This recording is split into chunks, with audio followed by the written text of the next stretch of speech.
నమస్కారం. ఈనాటి మన ప్రత్యేక విశ్లేషణకు స్వాగతం. ఈరోజు మనం మాట్లాడుకోబోయే అంశం బహుశా ప్రాణాలను కాపాడే అంత ముఖ్యమైనది. అదే గర్భాశయ ముఖద్వార క్యాన్సర్ లేదా సర్వైకల్ క్యాన్సర్.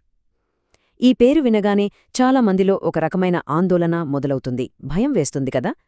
కాని అసలు విషయాల్లోకి వెళ్లే ముందు ఒక అత్యంత ఆశాజనకమైన నిజాన్ని పంచుకోవాలి. అదేమిటంటే ఈ క్యాన్సర్ను ముందుగానే గుర్తిస్తే ఇది 100కి 100% పూర్తిగా నయం చేయగలిగే వ్యాధి. అవును, సరైన అవగాహనుంటే దీనిని జయించడం చాలా చాలా సులభం.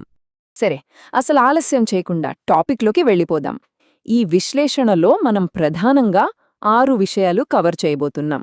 అసలు ఈ సర్వైకల్ క్యాన్సర్ అంటే ఏంటి, దానికి కారణమయ్యే ఆ హెచ్పివి వైరస్ ఏంటి, దీని లక్షణాలెలా ఉంటాయి, క్యాన్సర్ను ముందుగానే పసిగట్టే స్క్రీనింగ్ టెస్టులేమున్నాయి, చికిత్సా పద్ధతులు మరియు దీన్ని అసలు రాకుండా ఎలా అడ్డుకోవచ్చు, ఇలా అన్నీ వివరంగా చూద్దాం.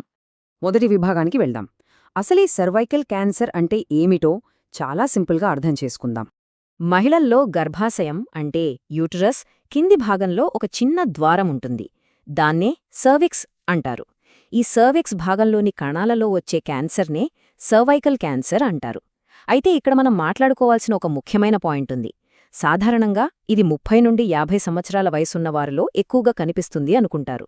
కానీ ఈ మధ్య కాలంలో చిన్న వయసు వారిలో కూడా ఈ కేసులు బాగా పెరుగుతుండటం నిజంగా ఆందోళన కలిగించే విషయం. ఇక రెండో విభాగానికి వద్దాం. అసలీ క్యాన్సర్కు ప్రధాన కారణమేంటి? ఇక్కడే మనం ఒక ముఖ్యమైన వైరస్ గురించి మాట్లాడుకోవాలి. ఈ క్యాన్సర్ వెనుక ఉన్న అసలు విలన్ హ్యూమన్ ప్యాపిలోమా వైరస్ లేదా షార్ట్గా హెచ్పివి. లైంగిక సంబంధాల ద్వారా వ్యాపించే ఈ వైరస్లో చాలా రకాలున్నాయి. కానీ అన్నిటికన్నా ముఖ్యంగా ఈ HPV-16 మరియు HPV-18 అనే 2 రకాలున్నాయి చూశారు. ఇవి అత్యంత ప్రమాదకరమైనవి. ఈ రెండే సర్వైకల్ క్యాన్సర్కు దారితీసే అతిపెద్ద కారణాలు. ఇక్కడో ఆసక్తికరమైన విషయమేంటంటే ఈ క్యాన్సర్ రాత్రికి రాత్రే రాదు.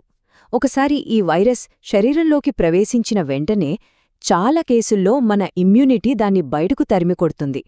కాని అలా జరగని పక్షంలో 1 నుండి 5 ఏళ్లపాటు అది శరీరంలోనే ఉండిపోతుంది. ఆ తర్వాత నెమ్మదిగా అంటే దాదాపు 5 నుండి 10 ఏళ్లకు పైగా సమయం తీసుకుని ప్రీ క్యాన్సర్ దశ నుంచి క్యాన్సర్గా మారుతుంది. అంటే ఆలోచించండి, ఈ వ్యాధిని మధ్యలో ఆపడానికి మన చేతిలో ఎన్ని సంవత్సరాల సమయం ఉంటుందో. మూడో విభాగం వ్యాధి లక్షణాలు మరియు రిస్క్ ఫ్యాక్టర్స్. అసలు ఎవరికీ ప్రమాదమెక్కువ? రిస్క్ ఫ్యాక్టర్స్ గమనిస్తే చిన్న వయసులోనే లైంగిక కార్యకలాపాలు ప్రారంభం కావటం, అనేక మంది పార్ట్నర్స్ ఉండటం, హెచ్ఐవి లాంటి వాటి వల్ల శరీరంలో ఇమ్యూనిటీ పూర్తిగా తగ్గిపోవటం లాంటివి ముఖ్య కారణాలు. అంతేకాదు, స్మోకింగ్ లేదా సిగరెట్ తాగే అలవాటున్నా, వ్యక్తిగత పరిశుభ్రత సరిగ్గా పాటించకపోయినా, అనేకసార్లు గర్భధారణ జరిగినా ఈ రిస్క్ మరింత పెరుగుతుంది. మన జీవనశైలి, మన రోగనిరోధక శక్తి ఎంత బలంగా ఉంటే ఈ వైరస్ను ఎదుర్కోవడం అంత తేలికన్నమాట. ఇక్కడ ఒక పెద్ద వార్నింగ్ అండి. బహుశా ఈ విశ్లేషణ మొత్తంలో అత్యంత కీలకమైన పాయింట్ ఇదే. సర్వైకల్ క్యాన్సర్ ప్రారంభ దశలో అస్సలు ఎలాంటి లక్షణాలు కనిపించకపోవచ్చు. 0 సిమ్టమ్స్. అంటే లక్షణాలొస్తాయి కదా, అప్పుడు డాక్టర్ దగ్గరికి వెళ్దాంలే అని ఎదురుచూడటం ప్రాణాలతో చెలగాటమాడటమే అవుతుంది. ముదిరే వరకు దీన్ని చాలామంది గుర్తించకపోవడానికి ఇదే అసలు రీజన్. మరి ఒకవేళ లక్షణాలు బయటపడితే ఎలా ఉంటాయంటే, పీరియడ్స్ మధ్యలో లేదా మెనోపాజ్ తర్వాత కూడా అసాధారణంగా బ్లీడింగ్ అవడం, సంభోగం తర్వాత రక్తస్రావం కావడం, ఇవి పెద్ద వార్నింగ్ సైన్స్. అలాగే చెడు వాసనతో కూడిన వైట్ డిశ్చార్జ్, కడుపు లేదా నడుము నొప్పి, విపరీతమైన నీరసం, బరువు తగ్గడం లాంటివి కనిపిస్తాయి. ఇక బాగా అడ్వాన్స్డ్ స్టేజ్లో అయితే మూత్రం లేదా మల విసర్జనలో కూడా ఇబ్బందులొస్తాయి. ఈ లక్షణాలలో ఏవి కనిపించినా ఇది మామూలు సమస్యే కదా అని అస్సలు వదిలేయకూడదు. వెంటనే గైనకాలజిస్ట్ను సంప్రదించాల్సిందే. 4వ విభాగానికి వెళదాం. స్క్రీనింగ్ మరియు నిర్ధారణ. అసలు క్యాన్సర్ రాకముందే దాన్ని ఎలా పసిగట్టాలి? స్క్రీనింగ్ అనగానే ఫస్ట్ వినిపించే best solution pop smear test. ఇది చాలా సింపుల్, పెద్దగా నొప్పి కూడా ఉండని చిన్న టెస్ట్. సర్విక్స్ నుంచి చిన్న కణాల నమూనా తీసుకుని పరీక్షిస్తారు. దీని బ్యూటీ ఏంటంటే అసలు క్యాన్సర్ రాకముందే ఆ కణాల్లో జరుగుతున్న చిన్న చిన్న మార్పులను కూడా ఇది పసిగట్టేస్తుంది. వ్యాధిని ముందుగానే కనిపెట్టడానికి ఇదొక బ్రహ్మాస్త్రం లాంటిదే కదా. పాప్స్మియర్తో పాటు అవసరాన్ని బట్టి హెచ్పివి టెస్ట్ చేస్తారు. అంటే శరీరంలో అసలు వైరస్ ఉందా లేదా అని తెలుసుకోవడానికన్నమాట. ఒకవేళ క్యాన్సర్ అనుమానముంటే చిన్న కణజాలాన్ని తీసి బయాప్సీ చేస్తారు. ఇక క్యాన్సర్ ఎక్కడిదాకా విస్తరించింది అని చెక్ చేయడానికి సిటీ స్కాన్ లేదా ఎంఆర్ఐ ఉపయోగిస్తారు. వ్యాధి ఏ స్థాయిలో ఉందో ఖచ్చితంగా అంచనా వేయడానికి ఈ టెస్టులన్నీ డాక్టర్లకు ఎంతగానో హెల్ప్ చేస్తాయి. 5వ విభాగానికి వద్దాం. క్యాన్సర్ దశలు ఎలా ఉంటాయి మరియు ఎలాంటి ట్రీట్మెంట్స్ ఉన్నాయి? ఇది ఎలా పెరుగుతుందో ఇక్కడ గమనిస్తే స్టేజ్ 1లో క్యాన్సర్ కేవలం సర్విక్స్ ప్రాంతానికే పరిమితమవుతుంది. స్టేజ్ 2లోకొచ్చేసరికి పక్కనే ఉన్న కణజాలాలకు వెళుతుంది. స్టేజ్ 3కొచ్చేసరికి పెల్విస్ దాకా చేరుతుంది. ఇక లాస్ట్ స్టేజ్ అయిన స్టేజ్ 4కొస్తే శరీరంలోని ఇతర ముఖ్య అవయవాలకు కూడా పాకుతుంది. ఏ స్టేజ్లో ఉందన్న దాన్ని బట్టే ట్రీట్మెంట్ అంతా ఆధారపడి ఉంటుంది. ట్రీట్మెంట్ విధానాలు చూస్తే స్టార్టింగ్ స్టేజ్లో అయితే సర్జరీ ద్వారా సర్విక్స్ను లేదా అవసరమైతే యూటరస్ను పూర్తిగా తీసేస్తారు. క్యాన్సర్ కణాలను నాశనం చేయడానికి రేడియేషన్ థెరపీ, మందుల ద్వారా ట్రీట్ చేయడానికి కీమోథెరపీ వాడతారు. కొన్నిసార్లు కీమో మరియు రేడియేషన్ కలిపి కూడా ఇస్తారు. ఇక్కడ మళ్లీ గుర్తుంచుకోవాల్సిన వాస్తవం ఒకటుంది. ఎర్లీ స్టేజ్లో గుర్తిస్తే ఈ చికిత్సల ద్వారా వ్యాధిని 100% పూర్తిగా నయం చేయవచ్చు. Full guarantee. ఇక చివరిది అత్యంత ముఖ్యమైన 6వ విభాగం, నివారణ. అసలిది రాకుండా ఆపడం ఎలా? ఇక్కడే హెచ్పివి వ్యాక్సిన్ ప్రాముఖ్యత తెలుసుకోవాలి. ఈ హెచ్పివి వ్యాక్సిన్ అనేది సర్వైకల్ క్యాన్సర్కు వ్యతిరేకంగా పోరాడే అద్భుతమైన ఆయుధం.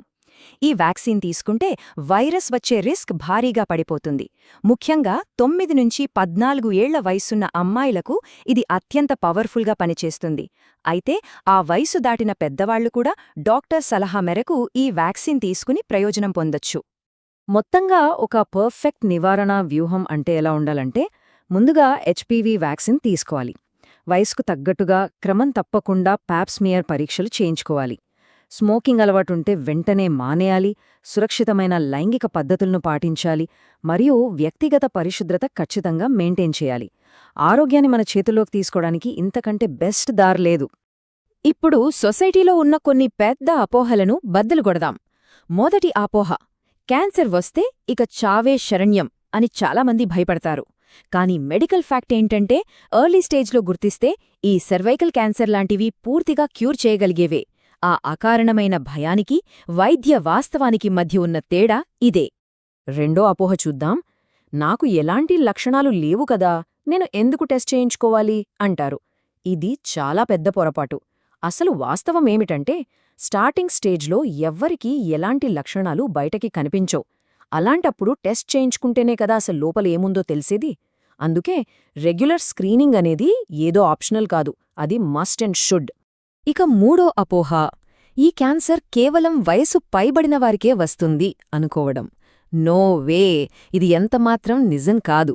నేటి కాలంలో చిన్న వయసు వాళ్లక్కూడా ముప్పు బాగా పెరుగుతోంది.